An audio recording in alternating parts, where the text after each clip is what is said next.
On repart donc. Je le disais, Éric Huguard, bonjour Éric. Bonjour Stéphane. Président donc de XL Group. Oui. XL Group, société de conseil et de formation spécialisée dans les domaines de l'excellence opérationnelle. Vous me dites un mot de ce que vous faites, Éric, parce que c'est le rachat par les salariés évidemment qui m'intéresse. Là. En fait, notre métier, c'est d'améliorer, je dirais, la performance des entreprises par le développement des collaborateurs, notamment sur les techniques d'apprentissage, de résolution de problèmes. Et c'est ça qui fait qu'au fil de l'eau, au-delà, je dirais, des performances purement rentables et financières, eh bien, les salariés amènent des sujets pour régler leurs propres problèmes et donc développer leur propre performance. Parce que c'est pas amélioration parce que je voyais, c'était industrie et services, parce que vous pensez au lean, au développement de l'efficacité industrielle. Non. C'est les people qui vous intéressent. C'est les people qui nous intéressent, mais l'origine de la société, on fait du lean management. Mais dans le lean management, il y a souvent la partie purement outils, Kaizen, etc., avec des mots très, très complexes. Alors, attendez, il faut traduire d'un mot Kaizen, c'est le truc de Toyota. Continue, voilà, c'est ça. Le lean, c'est le truc de Toyota des années 70. C'est le truc de Toyota, mais nous, on essaye aussi de faire du lean originel, et c'est le people qui nous intéresse, c'est l'état d'esprit, c'est le développement, je dirais, des compétences. Et c'est la raison pour laquelle notre métier, c'est de faire du conseil, de faire du coaching, mais faire aussi beaucoup de formation. Et donc de pouvoir mettre à niveau par des parcours, je dirais, certifiants, eh bien, des collaborateurs, des managers, des opérateurs de production ou des personnes qui travaillent dans les flux. C'est super intéressant, Éric, parce que donc d'un mot, on a reçu la semaine dernière un consultant industriel qui a écrit un bouquin qui s'appelle Hyper Manufacturing. Enfin, je sais pas si voilà.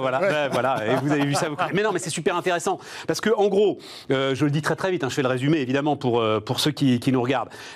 Toyota années 70, c'est, comme vous le dites, le lean, c'est-à-dire il faut un flux continu et réduire les stocks au maximum, mais aussi chaque people sur la chaîne est capable de résoudre en partie les problèmes. Et c'est vrai qu'on a eu tendance à oublier cette partie-là pour aller sur le flux continu, la mécanisation, la robotisation, alors qu'en fait, les hommes de plus en plus vont devenir importants avec l'ensemble des data qu'ils vont devoir gérer en flux continu aujourd'hui. Et donc, c'est fondamental, en fait, le truc. Et c'est là où c'est intéressant, parce que c'est vrai qu'on a beaucoup de buzzwords en ce moment sur la digitalisation, l'industrie 4.0, etc.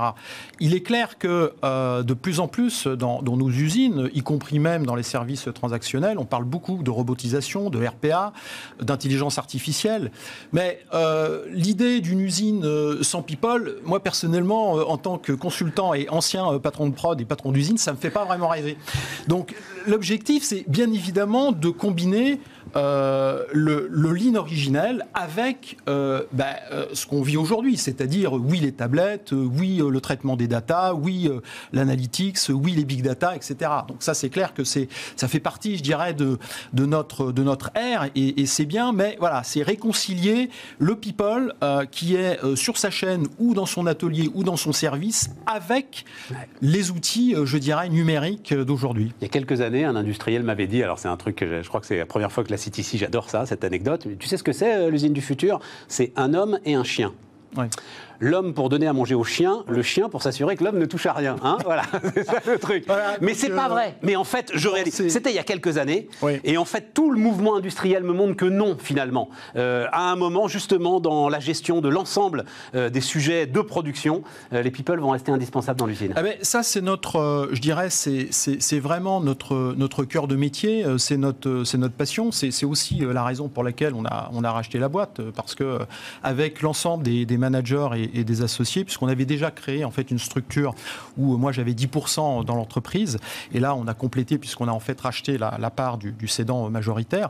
Mais c'est aussi une passion et notre engagement par rapport à l'intérêt qu'on peut avoir sur le tissu, je dirais, industriel français et suisse. Alors nous, on accompagne majoritairement des PME, des ETI, on travaille pour quelques grands groupes, mais vraiment notre cœur de métier, c'est d'accompagner des patrons de boîtes pour les amener sur des sujets où ils vont capter des parts de marché, où ils vont mieux travailler sur leur sérénité, la qualité des produits, etc. Et l'innovation aussi de leurs propres produits. Français et suisse, parce que... on a une filiale, en fait, on a créé... On est dans les Alpes, ce qu'on n'a pas encore dit, mais voilà, et on est dans les Alpes. On a créé, en fait, une filiale en Suisse en 2014. Donc, on accompagne pas mal de boîtes, de PME industrielles qui travaillent pour la filière, je dirais, horlogère. Donc, ce sont des gens qui font de la machinerie spéciale. Et donc, on développe avec eux des programmes d'amélioration et des programmes de transformation. Éric, c'est deux mondes différents de chaque côté de la frontière, de chaque côté de la crête des Alpes. Ce que je peux constater, c'est qu'en Suisse, ils n'ont pas désindustrialisé. Ils n'ont pas désindustrialisé, et je ne voudrais pas dire de bêtises, ils ont un salaire médian à 3 500 € quand le nôtre est à 1 700, je crois que c'est ça le sujet. Aussi, salaire médian, salaire médian. Et ils ont travaillé sur la compétence de leurs collaborateurs. Il faut savoir qu'en fait, en France, il y a pas mal de systèmes qui permettent, au travers du compte professionnel formation, d'obtenir des financements pour les formations. En Suisse, c'est sur fonds propres, en fait. C'est de l'autofinancement, c'est-à-dire c'est les patrons de boîte. C'est les patrons de boîte qui décident de mettre, et donc ils vérifient l'efficacité. Et donc quelque part derrière, il y a aussi la volonté d'un certain en fait retour sur investissement par rapport à ce type de choses. En tout cas, ce qui est clair, c'est que en Suisse, quand on développe des programmes de transformation, globalement, les résultats sont là et il y a une certaine, il y a une certaine rigueur dans l'application aussi de ces différentes façons de faire. Vous avez l'impression que c'est un modèle, parce que on en parle beaucoup là en ce moment. Moi, ça m'intéresse beaucoup tout ce qui. Alors, il y a les économistes disent ce qui marche dans un petit pays. C'est peut-être vrai d'ailleurs. Marche pas dans un pays de 70 millions d'habitants, peut-être. Mais une usine, c'est une usine.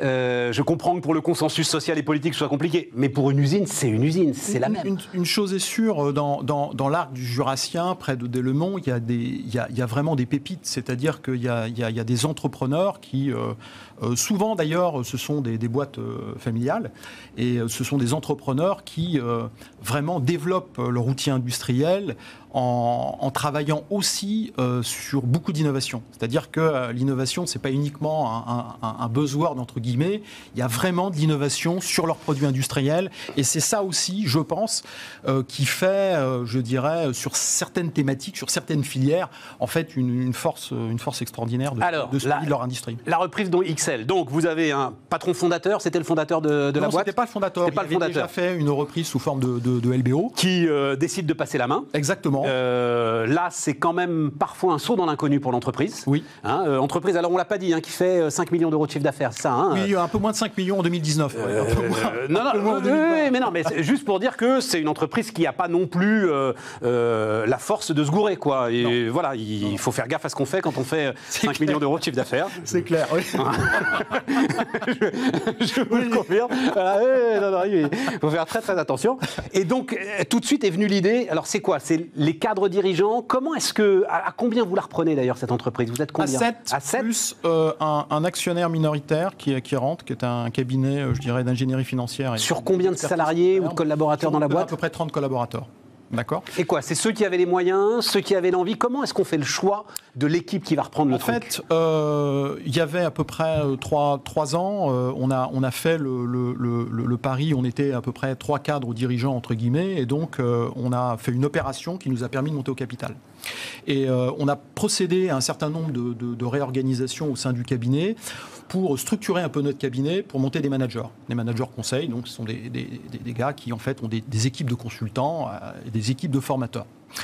Et puis, il y a un peu plus d'1 an, on a réfléchi avec ce qui était notre patron, et on a imaginé, je dirais, une reprise que moi, j'ai voulu collective. J'en suis le président, certes, mais je ne suis pas majoritaire. On a, je trouve, un certain équilibre en termes on va dire, de part sociale. Et puis surtout, on s'est organisé pour avoir chacun un petit peu nos thématiques, je dirais, d'excellence. Donc moi, j'ai un des associés, Ronan Emidi, qui est patron du conseil, des consultants.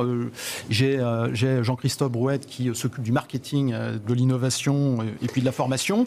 Et moi, j'ai repris la finance, le commerce, et puis l'administratif. Et puis les 4 autres, pour compléter les 7, et ben, c'est les managers qui sont maintenant associés au capital, c'est passionnant, qui développent en fait avec nous la boîte.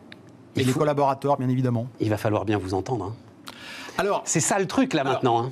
C'est ça le truc, mais la particularité, c'est que... Je le dis d'un mot, le risque c'est autant de baronnie, quoi, finalement. Exactement. Qui à un moment freine la croissance de la boîte. Je suis bien d'accord, mais on se connaît depuis, on va dire, 2016. D'accord ? Donc en fait, le mode de fonctionnement qui est, je dirais... Ouais, en 3-4 ans, on n'a plus de surprise, c'est ça que vous voulez dire sur les gars. Disons qu'on se connaît, on sait à peu près... Surtout quand on s'occupe de former des people, normalement, vous... Ouais, on doit être... Normalement, on est censé, je dirais, être à l'écoute, avoir un savoir-être qui permet de bien communiquer, parce que le contexte d'une reprise n'est jamais simple, mais en fait, on a repris la boîte en confinement, quoi. En plus. J'ai eu des calls avec les avocats. Oui, mais bon, elle est sur ça de côté. Mais, ce que je veux dire, c'est que ça... Mais aujourd'hui, on se connaît et quelque part, si on a fait l'exercice, c'est parce que on pensait que... D'abord, on croit en notre métier, on croit en notre capacité, je dirais, de continuer de développer la boîte. Et puis, surtout, on prend plaisir à bosser ensemble. Et il n'y a pas qu'au niveau associé. Enfin, je veux dire, c'est important, on en parlera peut-être au niveau de l'innovation qu'on a faite justement dans la période de confinement au niveau de nos parcours de formation qu'on a digitalisé en l'espace de 15 jours, 3 semaines. Et on a vraiment eu, je dirais, la boîte et les salariés avec nous qui, je pense, vraiment nous font confiance, quoi. Et tous, à un moment ou à un autre, vont être associés au capital. Enfin, alors, je le vois gros comme une maison. Vous allez essayer de... Ça, c'est une réflexion qu'on peut avoir. En fait, on est parti d'une situation où il y avait uniquement un actionnaire majoritaire. Ouais. On est passé par une situation transitoire où nous étions 4. Maintenant, nous sommes 7. Il n'est pas impossible que dans les futures réflexions, on soit sur une logique effectivement d'ouverture de capital. Ouais. C'est très intéressant, hein, parce que je trouve que vous êtes emblématique. La taille de la boîte, on peut le regretter, mais énormément d'entreprises en France, des centaines de milliers d'entreprises en France ont aujourd'hui cette taille-là. C'est clair. Ouais. Et parmi ces centaines de milliers, des dizaines de milliers vont avoir ce sujet de transmission de l'entreprise. C'est clair. Donc voilà. Mais il faut se connaître, ouais, c'est ça. Je suis tout à fait d'accord. Il faut travailler ensemble depuis 3-4 ans pour être sûr de ceux avec qui on travaille. Oui, notamment, on intervient aussi chez nos clients pas mal en équipe sur des problématiques qui peuvent être parfois un peu ardues, avec des enjeux sociaux, des enjeux techniques importants. Donc, au-delà du fait de bien s'entendre en interne, c'est aussi important de bien s'entendre en externe quand on fait des interventions chez les clients, quoi. Voilà. Éric Huguer, donc, XL Group, notre invité sur Bismart.